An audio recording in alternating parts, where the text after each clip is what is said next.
पदाची शपथ घेतलेली आहे. आपल्याला माहिती आहे की याच महिन्यामध्ये बिहार राज्याच्या विधानसभा निवडणुका पार पडल्या आहेत आणि यामुळे हा प्रश्न तुमच्या आगामी सर्व परीक्षांसाठी विचारला जाऊ शकतो. तर या प्रश्नाचं योग्य उत्तर आहे 10व्यांदा. तर सर्वाधिक काळ बिहारचे मुख्यमंत्री राहिलेले व्यक्ती म्हणजेच नितीश कुमार यांचं नाव घेण्यात येतं. यांनी नुकतंच 20 नोव्हेंबर रोजी बिहारचे मुख्यमंत्री म्हणून 10व्यांदा शपथ घेतलेली आहे.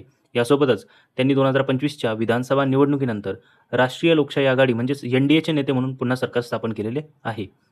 यापूर्वी त्यांनी 2024मध्ये जानेवारीत लालू प्रसाद यादव यांच्या सरकारमध्ये असताना ते सरकार कोसळलं होतं आणि त्यांनी त्यांचा पाठिंबा काढून घेतल्यानंतर पुन्हा NDA सोबत जाऊन त्यांनी सरकार स्थापन केलेलं होतं. तेव्हा त्यांनी 9व्यांदा जे काही शपथ होती ती घेतलेली होती.